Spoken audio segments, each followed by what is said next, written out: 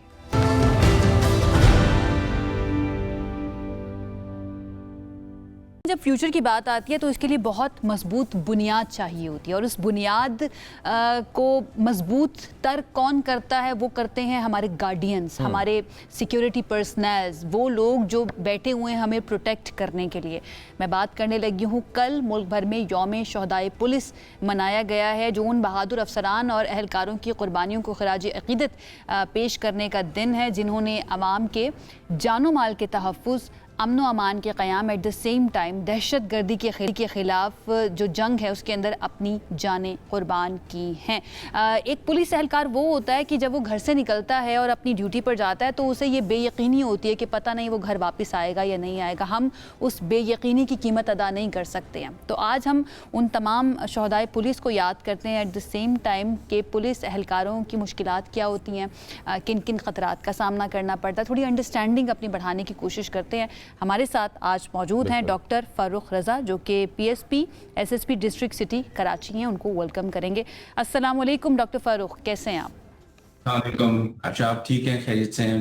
الحمدللہ بہترین، بہت بہت شکریہ ڈاکٹر فاروق ہمیں جوائن کرنے کے لیے۔ ذرا پلیز، ہم نے اپنی سی ایک کوشش کی ہے کہ لوگوں کو بتایا جائے کہ جو پولیس میں کام کرتے ہیں لوگ، پولیس اہلکار ہوتے ہیں، ان کی زندگی کتنی مشکل ہوتی ہے۔ میں آپ کی زبانی سننا چاہوں گی، ایک پولیس اہلکار کی، ایک پولیس افسر کی زندگی کیسی ہوتی ہے، ڈے ٹو ڈے لائف کیسی ہے اس کی؟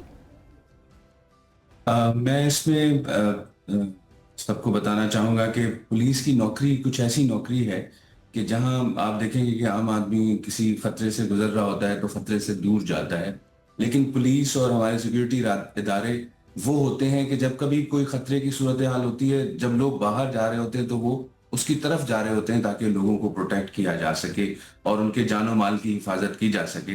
اور اسی وجہ سے مختلف اوقات میں بہت سارے پولیس افسران اپنی جانوں کا نذرانہ بھی پیش کر دیتے ہیں، اور اس کے بعد جو ہے وہ ان کی اولاد ان کے پیچھے جو ہوتے ہیں وہ ایک کرب سے گزرتے ہیں. لیکن میں نے یہ اپنی سروس میں 17 سال کی سروس میں محسوس کیا ہے کہ سیکیورٹی ادارے, پولیس افسران, فوج, جتنے بھی لوگ ہیں ان کے جو بھی لواحقین ہوتے ہیں ان کو اس چیز پہ فخر ہوتا ہے کہ انہوں نے اپنی جان کے نذرانے پیش کیے اور اس ملک و قوم کی خدمت کی.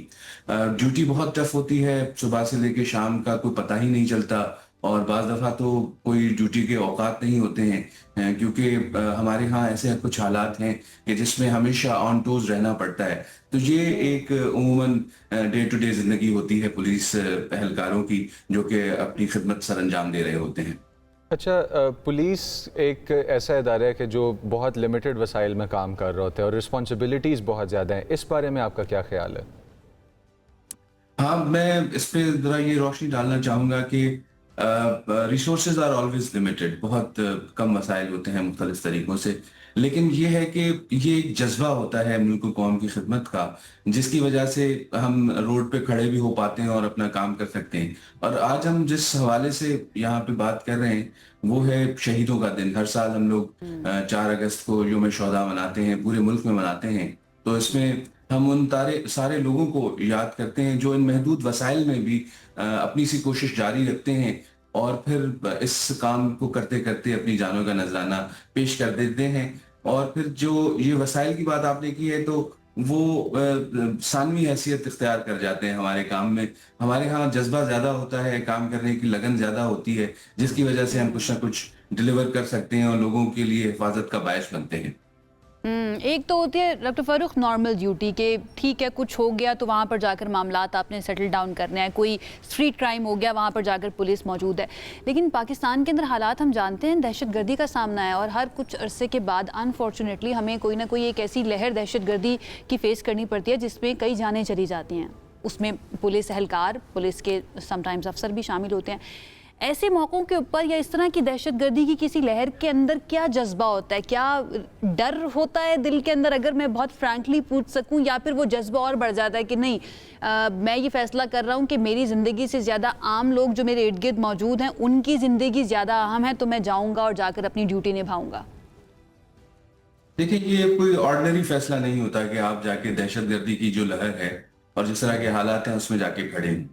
اب دیکھیں, کوئی بھی آدمی کسی بھی شعبے سے تعلق رکھتا ہو تو 50-60 ہزار 70 ہزار کی تنخواہ کے لیے اپنی جان تو نہیں دے سکتا اور وہ ہٹ جاتا ہے. لیکن یہ پولیس ایسا محکمہ ہے یا سیکیورٹی ادارے ایسے محکمے ہیں ہمارے ملک کے جو کہ یہ تنخواہ کے لیے کام تو کم از کم نہیں کرتے. یہ آتے ہیں اس نیت سے, اور بیسیکلی یہ ہم لوگ کہتے ہیں کہ پولیس یا سیکیورٹی کا جو کام ہے وہ ایک لائف سٹائل ہے اور اس میں ہر آدمی فٹ نہیں آتا. اور میرے خیال میں اس میں جو سلیکٹ بھی ہوتا ہے تو وہ خوش نصیبی ہوتی ہے کہ وہ آپ اس طرح کا کام کرنا چاہتے ہیں. اور اگر خوف ہوتا تو میرے خیال میں نہیں سمجھتا کہ لوگ روڈوں پہ, مختلف جگہوں پہ یا جہاں پہ یہ دہشت گردوں کی کاروائیاں ہوتی ہیں, ہم سرچ آپریشنز کرتے ہیں, IBUs کرتے ہیں, تو وہاں پہ جائیں گے بھی. تو خوف نہیں ہوتا ہے, اور خوف کے اگینسٹ ایک جذبہ ہوتا ہے جو کہ ہمیں ٹریگر کرتا ہے کہ ہم لوگ جائیں اور ان چیزوں کو صحیح کریں اور لوگوں کی جان و مال کی حفاظت کریں. بیکاز جو بھی یہ وردی پہنتا ہے, میں 2nd جنریشن پولیس آفیسر ہوں, میرے والد بھی پولیس میں تھے, میں نے ان کو بچپن سے دیکھا. میں نے کہیں پہ بھی ان کے چہرے پہ نہ فیئر دیکھا, نہ آج مجھے محسوس ہوتا ہے. ہاں یہ ہے کہ ہمارے ساتھ جو بچے ہیں, فیملیز ہوتی ہیں, ان کو ضرور ایک یہ رہتا ہے کہ بھائی آج والد نکلے ہیں یا آج بھائی نکلے ہیں, شاید آج شام واپس آئیں گے کہ نہیں آئیں گے. یہ ہمیں حقیقت یہ ہے کہ مجھے بھی نہیں پتا کہ میں آج شام واپس جا سکوں گا. لیکن یہ اسی لیے میں نے کہا کہ اس بے یقینی کا حق ہی بطور قوم ہم ادا نہیں کر سکتے ہیں. اور میں ہمیشہ یہ بات کہتی ہوں کہ یہ صرف آپ لوگوں کی قربانی نہیں ہے, آپ کے گھر والوں کی بھی قربانی ہوتی ہے کہ وہ آپ کو کس بڑے دل کے ساتھ بھیج رہے ہوتے ہیں. اور جو شہداء ہیں ان کی فیملیز کے لیے, پھر بچوں کے لیے جو یتیم ہو جاتے ہیں بچے, ان کے لیے کیا پروٹوکالز ہیں اور کس طرح سے ان کا خیال رکھا جاتا ہے جب دنیا سے چلا جاتا ہے کوئی پولیس افسر؟ دیکھیں, گورنمنٹ آف سندھ اور باقی ساری گورنمنٹس بھی بہت جنرس ہیں اس معاملے میں. اور سب سے پہلی بات تو جیسے ہمارا مذہبی بھی یقین یہ ہے کہ شہید کبھی مرتا نہیں ہے, تو جو بھی کوئی شہید ہوتا ہے تو سندھ گورنمنٹ کی طرف سے ان کے لیے یہ ہوتا ہے کہ وہ جتنے 60 سال جس طرح اگر کوئی زندہ ہے تو اس کی نوکری چلتی ہے, اسی طرح اس کے پروموشنز ہوتے ہیں اور تنخواہ کا سلسلہ جاری رہتا ہے. اس کے علاوہ مختلف واقعات کے حوالے سے مختلف شہداء پیکیجز ہیں ہمارے, مطلب سے فار انسٹنس اسٹریٹ کرائم یا ٹریفک کے کسی مطلب ڈیوٹی کرتے ہوئے اگر کوئی شہید ہوتا ہے تو اس کے لیے علیحدہ پیکج ہے, اور کوئی دہشت گردی کے حوالے سے شہید ہوتا ہے تو وہ اس کے لیے علیحدہ پیکج ہے. اور کم از کم ہم 3.5-4 کروڑ سے لے کے 7 کروڑ روپیوں تک جو ہمارے شہداء کی فیملیز ہیں ان کو ہم کبھی ہم کمپنسیٹ تو نہیں کر سکتے ان کی جو لازوال قربانی ہوتی ہے, لیکن ایک چھوٹی سی کوشش یہ ہوتی ہے کہ 3-4 کروڑ سے لے کے 7 کروڑ تک مختلف حوالوں سے ان کو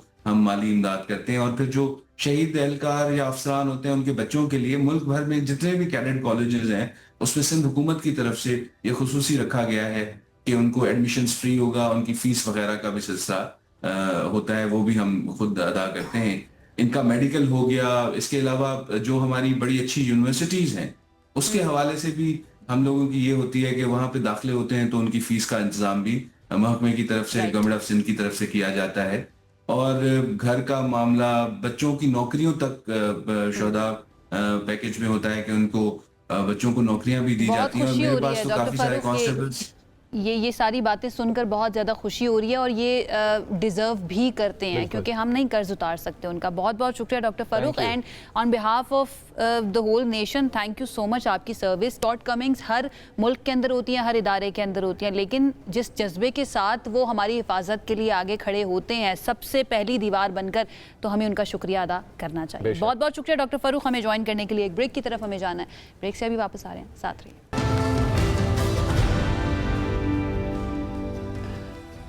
ویلکم بیک ویورز, اور آپ کو کرتے چلیں اپ ڈیٹ کچھ شارٹ نیوز کے ساتھ, اور وہ یہ ہے کہ اوپن اے آئی کے بعد اب ایک اور اے آئی کمپنی کے ایک اے آئی ماڈل نے وہی کیا ہے کہ جو کچھ دن پہلے ہم نے آپ کو بتایا تھا, دیٹ از اپنے سیف اینڈ سیکیور انوائرمنٹ کو توڑ کر انٹرنیٹ تک پہنچ گیا کمزوریوں کو ایکسپلوئٹ کرتے ہوئے. اور ہوا یہ ہے کہ اینتھروپک نے اپنے اندر جانچ پڑتال شروع کی. اوپن اے آئی کمپنی کا جو ٹیسٹ ماڈل ہے وہ نکل کے اس نے ہگنگ فیس میں ہیک کرنے کی کوشش کی, جس کے بعد یہ نیوز میڈیا پہ پھیل گئی. اس کے بعد جانچ پڑتال جب کی اینتھروپک نے بھی, جو کہ ایک اور کمپنی ہے, تو ان کو بھی یہ پتہ چلا کہ ان کے پلیٹ فارم سے بھی نکل کر ان کا ٹیسٹ کے انڈر جو اے آئی تھا وہ انٹرنیٹ تک رسائی حاصل کر گیا, اور اس نے بھی یہ کامیاب ہیکنگ ایکسپیریمنٹس کیے. آپ کو ایک مووی یاد ہوگی آئی روبوٹ نامی, کہ جس کے اندر روبوٹس آٹونومس ہو جاتے ہیں اور انسانوں کو مارنا شروع کر دیتے ہیں. بھائی تھوڑا سا انتظار کیجئے, آپ کے فونز کے اندر سے بھی یہ آپ کو پتا چلے گا کہ آپ کے فون کو بھی ہیک کر لیا گیا. اینڈ میں کہہ رہی ہوں بچنا انہوں نے ہی ہے جن کے پاس وہ سادے سے فون نہیں ہوتے تھے جو پتھر کی طرح ہوتے تھے, 3310 اس کو کہتے. بچنا صرف انہی لوگوں نے جن کے پاس انٹرنیٹ کی رسائی نہیں ہوگی. بیکاز یہ ابھی تو ہم ہنس رہے ہیں but this is very very concerning کہ پہلے اوپن اے آئی کی طرف سے یہ حرکت کی گئی, اب اینتھروپک جو ہے اس کا اے آئی ایجنٹ جو ہے نا, اس نے بھی کوشش کی ہے کہ باقی ماڈلز کو, جو اے آئی کے ماڈلز ہیں یا باقی کمپنیز ہیں, ان کے اوپر اٹیک کیا جائے. جسٹ امیجن کسی سینسٹیو ادارے تک پہنچ جائے تو پھر کیا کیا جائے گا, اس کے اوپر ہمیں سوچنا پڑے گا. میں انفارمیشن میں اضافہ کرتا چلوں, یہ جب اے آئی ماڈلز ہیک کرتے ہیں نا عائشہ, تو انٹرسٹنگ بات ان کمپنیز ہیں جب ان کو پتا چلا کہ یہ ہیک ہو رہا ہے, تو اس کے اندر یہ سامنے آیا کہ یہ اپنے ٹریلز اس طرح کے بناتے ہیں کہ کمپیوٹر ریڈ نہیں کر سکتا کہ کوئی ایکسٹرا فائل کریٹ ہو رہی ہے یا نہیں ہو رہی. لیکن جو چیزیں کریٹ ہو رہی ہیں اور ریکارڈ ہو رہی ہیں وہ آپ کو بتا دیتے ہیں. یو اے ای کے اندر کیا ہو رہا ہے, 2 روبوٹس جو ہیں نا وہ شادی کے بندھن کے اندر بھٹ گئے ہیں. اب لوگ اس کو دیکھ کر بڑا مسکرا رہے ہیں, ہنس بھی رہے ہیں, لیکن اس کو دیکھ کر نا مجھے ڈر لگ رہا ہوتا ہے کہ کیوں ہم یہ نارملائز کرتے جا رہے ہیں چیزیں. لیکن بہرحال آپ تک پہنچانی خبر, یہ ہیومنائڈ روبوٹ ہے, اس کا نام ہے بوسنیدا. اس کی 1 اگست کو موزا نامی روبوٹ کے ساتھ شادی ہوئی ہے. بوسنیدا جو ہے وہ سوشل میڈیا پر بہت زیادہ وائرل ہونے والا ایک ہیومنائڈ روبوٹ ہے, جو عموماً ہمیں نظر آتا ہے اپنے وہی مقامی روایتی لباس کے اندر. اب اس کو تیار کیا گیا دولہے کی طرح, اور اس کی جو دلہن تھی وہ بھی ایک دلہن کی طرح بائی کے اندر تیار. کیوٹ تو وہ لگ رہی ہے, لیکن I mean this is not funny. مجھے ایسا لگتا ہے کہ this is not funny. ایک شادی جو ہے نا بڑا ہی وہ مقدس رشتہ ہے اللہ تعالیٰ کی طرف سے, اس کو ٹیکنالوجی کے اوپر اس طرح سے استعمال کریں, اس کے اوپر ہمیں سوچنا چاہیے, بہت زیادہ ضروری ہے. لیٹس ہوپ کہ ہم اپنی ہیومننس کے اوپر کام کریں, اپنی آدمیت کو محفوظ کرنے کے اوپر کام کریں, کیونکہ اب وقت آ چکا ہے کہ ہماری آدمیت کو خطرہ ہے. اس کے وقت ہو چکا ہے ختم ہمارے شو کا. انشاءاللہ آپ سے کریں گے دوبارہ ملاقات. اپنا بہت خیال رکھیے. اللہ حافظ.